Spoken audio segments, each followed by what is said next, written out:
Mars media நேயர்களுக்கும் அன்பர்களுக்கும் இந்த நாள் இனிய நாளாக அமைய எல்லாம் வல்ல இறைவனை பிரார்த்திக்கின்றோம். இந்த சேனல் உங்களுக்கு பிடிச்சிருந்தா மறக்காம சப்ஸ்கிரைப் பண்ணுங்க, ஷேர் பண்ணுங்க, லைக் பண்ணுங்க, கமெண்ட் பண்ணுங்க. எனதருமை துலாம் ராசி நேயர்களே, இந்த பதிவுல நம்ம என்ன பார்க்க போறோம் அப்படின்னா 2024ஆம் ஆண்டு மே மாத ராசி பலன். இந்த மே மாசத்துல உங்களுக்கு எந்தெந்த கிரகங்கள் அற்புதமா வேலை செய்ய போறது, எந்தெந்த கிரகங்கள் மூலமா நீங்க கொஞ்சம் கவனமா இருக்கணும், பரிகாரமா என்ன பண்ணினா ரொம்ப விசேஷம் அப்படிங்கிறத பத்திலாம் நம்ம இப்ப தெளிவா பார்க்க போறோம். உங்களோட விரயஸ்தானத்துல கேது பகவான் இருக்கார். 12ஆம் இடம் அப்படிங்கும்போது உங்களுக்கு வேலை பளு அதிகமா இருக்கும். தொழில் வியாபாரத்திலையும் சரி, உத்தியோகத்திலையும் சரி, அதனாலே தூக்கம் கெட்டு போகும். சில நேரங்களில் இடமாற்றம் இனிமையாக இருக்கும். புனித தலையாத்திரை செல்லக்கூடிய வாய்ப்புகள் உங்களுக்கு கிடைக்கும். இருந்தாலும் இந்த கேதுவுக்கு குருவோட பார்வை கிடைக்கிறதுனால உங்களுக்கு ஒரு புண்ணியமான ஒரு க்ஷேத்திரத்துக்கெல்லாம் போயிட்டு வரத்துக்கு ஒரு நல்லபடியான ஒரு முன்னேற்றம் கிடைக்கும். அதாவது ரொம்ப நாளாக தள்ளி போன அந்த க்ஷேத்திர பிரயாணம் இப்போ உங்களுக்கு கிடைக்கும். அடுத்தபடியாக பஞ்சமஸ்தானத்தில் 4-5 குடைய அதிபதி சனீஸ்வர பகவான் 5ஆம் இடத்துக்கு வந்தோடனே கொஞ்சம் குழப்பம் இருந்தாலும், அதாவது குழந்தைகளின் மூலமாக குழப்பங்கள் இருந்தாலும் ஒரு தெளிவான சூழ்நிலையில் இருப்பீங்க. இப்படி பண்ணினா இப்படி வெற்றி அப்படிங்கிறது உங்களுக்கு இப்போ புரிய வரும். அதேமாதிரி நிறைய பேர்கிட்ட கடன் வாங்கியும் நீங்கள் ஏமாந்துருக்கீங்க, கடன் கொடுத்தும் ஏமாந்துருக்கீங்க. அந்த வகையில் இந்த ஏமாற்றங்கள்லாம் குறையும். இப்போ ஸ்கெட்ச் போட்டு வேலை செய்வீங்க. அடுத்தபடியாக பகைருண ரோகஸ்தானத்தில் ராகு பகவான், 9-12 குடைய அதிபதி புத பகவான், 2-7 குடைய அதிபதி செவ்வாய் பகவான். இந்த 3 கிரகமும் 6ஆம் இடத்துல இருக்கிறது ரொம்ப விசேஷம்.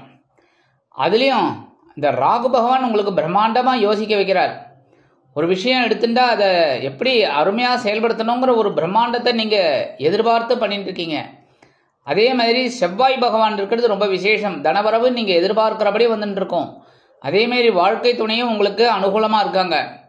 வாழ்க்கை துணை வழி உறவினர்களின் மூலம் சில நன்மைகளை நீங்கள் எதிர்பார்க்கலாம். சீருடை பணியாளர்களாகிய காவல், இராணுவம், தீயணைப்புத்துறை, மருத்துவத்துறையில் வேலை பார்க்கும் அன்பர்களுக்கு எதிர்பார்க்கும் இடமாற்றம், பதவி மாற்றம், பதவி உயர்வு, சம்பள உயர்வு அருமையாக மிக அருமையாக வந்து சேரும். 6-5-2024 இந்த புத பகவான் கலத்திரஸ்தானத்துக்கு வந்துடுறார். கொஞ்சம் கவனமாக இருக்கணும் வாழ்க்கை துணையோட உடல் ஆரோக்கியத்தில். மற்றபடி சந்தோஷத்துக்கு குறைவில்லை. ஏதோ ஓடின்னு இருக்கும், ஒன்றும் பெரிய அளவில் பாதகங்கள்லாம் இருக்காது. குழந்தைகள் மட்டும் அந்த படிக்கிற குழந்தைகள் நல்லபடியாக படிக்கணும், கருத்தூன்றி படிக்கணும். அந்த மாதிரி இருந்தாலே ரொம்ப நல்ல மதிப்பெண்கள் வாங்கலாம். 24-5-2024 இந்த புத பகவான் அஷமராசிக்கு வருது. ஓரளவுக்கு நல்லது. ஏன்னா மறைவு அப்படின்னாலும் ஓரளவுக்கு உங்களுக்கு அனுகூலம் இருக்கும். வாழ்க்கை துணையின் உடல் ஆரோக்கியமே சிறப்பாக இருக்கும். நண்பர்கள் ஆதரவாக இருப்பார்கள். இந்த நீங்கள் பட்ட அவமானங்கள், கஷ்டங்கள்லாம் குறையும். அடுத்தபடியாக 31-5-2024 இந்த செவ்வாய் பகவான் கலத்திரஸ்தானமாகிய மேஷராசிக்கு வந்து ஆட்சி அமைக்கிறார். அதனாலேயே நண்பர்கள் விஷயத்தில் கொஞ்சம் கவனமாக இருக்கிறது நல்லது. அதாவது நண்பர்களுக்கு உதவி செய்யணும் அப்படின்னா தாராளமாக செஞ்சுட்டு போங்க, அதை பற்றிலாம் கவலை இல்லை. ஆனால் கடன் கொடுக்கறது அப்படிங்கிறது கஷ்டம். ஏன்னா நண்பர்கள் விரோதிகளாக மாறக்கூடும். அதனால் இந்த கடன் கொடுக்கறது இதெல்லாம் வேண்டாம், உதவிகள் செய்யுங்க, தப்பே கிடையாது. அதேமாரி வாழ்க்கை துணையோட உடல் ஆரோக்கியத்தில் கொஞ்சம் கவனம் எடுத்துக்கிறது நல்லது. அடுத்தபடியாக கலத்திரஸ்தானத்தில் லாபாதிபதி சூரிய பகவான் உச்சமாக இருக்கார். அடுத்தபடியாக ராசிநாதனும் அஷ்டமாதிபதியுமான சுக்கிர பகவான் 2 பேரும் 7ஆம் இடத்துல இருக்கார். ஓரளவுக்கு வாழ்க்கையில் சந்தோஷம் இருக்குது. அதே சமயம் சில நேரங்களில் சில பிரச்சனைகளும் தலை தூக்கின்னு தான் இருக்குது. சரி, அதாவது கடலில் அலை ஓஞ்சி எப்போ குளிக்கிறது, அந்த மாதிரி பிரச்சனைகள் எப்போ தீர்ந்து நம்ம ஒரு முன்னேற்றத்துக்கு வருது. அந்த வகையில் நீங்கள் என்ன பண்ணணும் அப்படின்னா முயற்சிகளை விடாமல் பண்ணிகிட்டே இருக்கணும். பிரச்சனைகளை கண்டு நீங்கள் சாதாரணமாக பெரிய அளவில் எடுத்துக்க மாட்டீங்க. இருந்தாலும் சில நேரங்களில் மனசில் உங்களுக்கு ஒரு குழப்பம் இருக்குது. அந்த குழப்பத்தெல்லாம் தூக்கி வச்சுட்டு உங்களோட முயற்சிகளை மேற்கொள்ளுங்க. சூரிய பகவான் உங்களுக்கு அனுகூலமாக இருப்பார். அடுத்தபடியாக 14-5-2024 இந்த சூரிய பகவான் அஷ்டமராசிக்கு வந்துடுறார். அஷ்டமராசிக்கு வந்துடுறார் அப்படிங்கும்போது சில நேரங்களில் சில குழப்பங்கள்லாம் இருக்கலாம். எடுக்கிற காரியங்களும் சில நேரங்களில் தடை தாமதங்களை சந்திக்கலாம். ஏன்னா குருவும் அங்கே இருக்கிறதுனால சில நேரங்களில் சில குழப்பங்கள் பிரச்சனைகள் வந்து நீங்கும். அடுத்தபடியாக உத்தியோகத்தில் இருக்கிறவர்களுக்கெல்லாம் வேலை பளு அதிகமாகும். தொழில் வியாபாரத்திலையும் வேகமாக வேலை செய்யக்கூடிய ஒரு வாய்ப்புகள் உருவாகும். 20/5/2024 இந்த சுக்கிர பகவானும் அஷ்டமராசிக்கு வந்து ஆட்சி அமைக்கிறார். உங்களுக்கு பிரச்சனைகள் குறைய ஆரம்பிக்கும். ஏன்னா 8ஆம் இடத்துல இருக்கிற சுக்கிர பகவான் உங்களுக்கு நன்மையைத்தான் செய்வார். உங்கள் ராசிநாதன் வேற. அதே சமயம் அஷ்டமாதிபதி.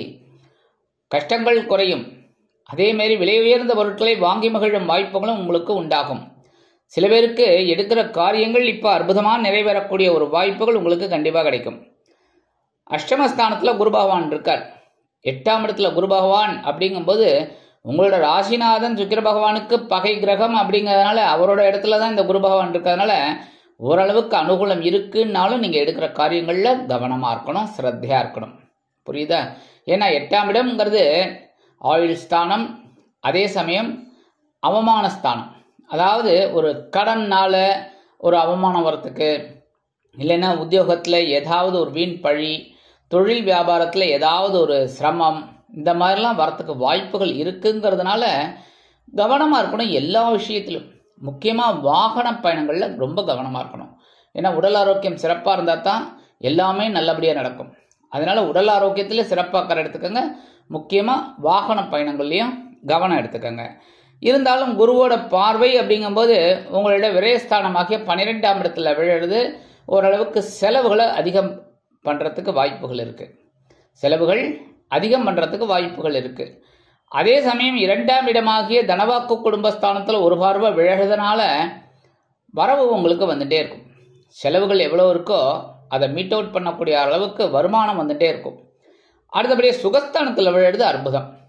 உங்களோட முயற்சிகள் சாதகமாகும். சில பேருக்கு பார்த்திங்கன்னா வண்டி வாகனம் இதெல்லாம் வாங்கக்கூடிய ஒரு யோகமும் உண்டாகும். சில பேருக்கு பொன்பொருள் ஆடை ஆபரண சேர்க்கை உண்டாகும்.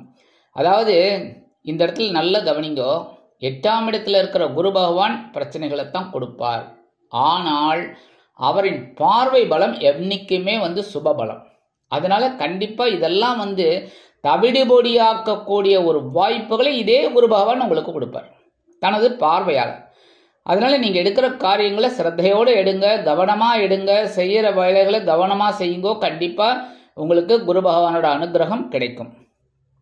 அடுத்தபடியாக பரிகாரமாக என்ன பண்ணினா ரொம்ப விசேஷம்னா எம்பெருமான் விநாயக பெருமானையும் அவன் தம்பி முருகப்பெருமானையும் வழிபாடு பண்ணிகிட்டே வாங்கும். அது ரொம்ப விசேஷம். முருகப்பெருமானோட காயத்ரி, விநாயக பெருமானோட காயத்ரி சொல்லிகிட்டே வாங்கோ, ரொம்ப நல்லது. முடிஞ்சால் ஒரு தடவை திருத்தணி போயிட்டு வாங்கோ. சரியா? திருத்தணி போயிட்டு முருகப்பெருமான வழிபாடு பண்ணுறது மனசில் இருக்கிற குறைகள் தீரும், சுபகாரிய நிகழ்ச்சிகள் நடைபெறும், எடுக்கிற காரியங்கள் அற்புதமாக நிறைவேறும்.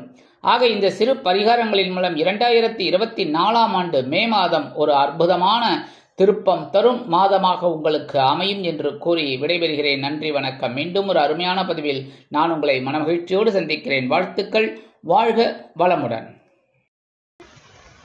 இந்த சேனல் உங்களுக்கு பிடிச்சிருந்தா மறக்காம சப்ஸ்கிரைப் பண்ணுங்க, லைக் பண்ணுங்க, ஷேர் பண்ணுங்க.